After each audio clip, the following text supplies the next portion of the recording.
5 development finance institutions have banded together to find a way to develop world's biggest electricity generation project, the planned Grand Inga hydropower complex in the Democratic Republic of Congo, which has been stalled for decades. The Development Bank of South Africa and the Industrial Development Corp, both South African state banks, are working with Pan-African institutions, the African Development Bank and African Export-Import Bank and the New Development Bank, the finance arm of the BRICS groups of nations. These 5 parties have taken the initiative to say, let's come together, let's look at what we can do in terms of getting this goal off the ground.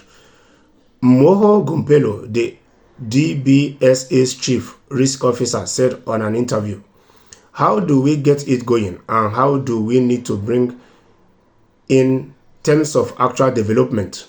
If built to full capacity of as much as 40 GW, the complex on the Congo River, the world's 3rd biggest river by volume, would supplant China's 3 Gorges Dam as the world's largest electricity plant.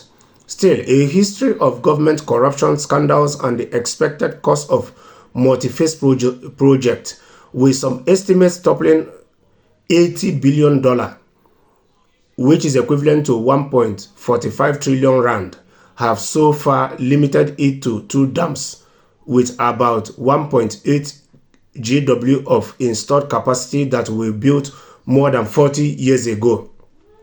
Most of that electricity is transmitted 1,000 miles across the country to power Congo's copper and cobalt mines, which are run by the likes of CMOC, China Railway Group, and Glencore." Kobelo said the banks have been working together since a global summit in Paris last June and are backed by the president of both South Africa and Congo. He said South Africa would agree to buy some of the power produced. So this is good, because Africa need to evolve, and we are living in digitalization era.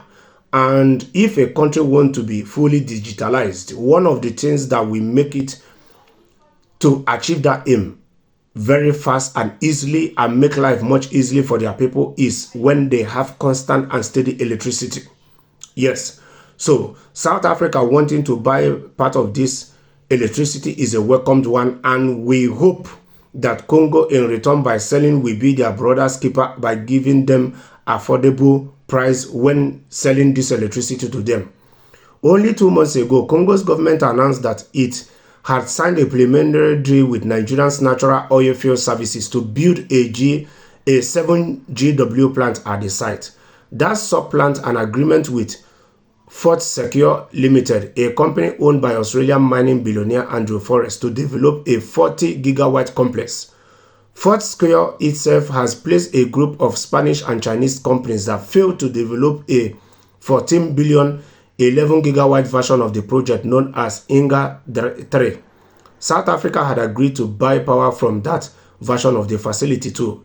It is unclear how much progress the deal with Natural Oil Field has made. Congo's agency, charged with developing Inga, declined to comment in a response to questions from Bloomberg.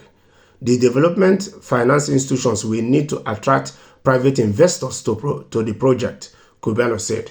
So, time will tell. Fingers crossed, we hope they succeed and Congo can sell electricity to other African countries at affordable price.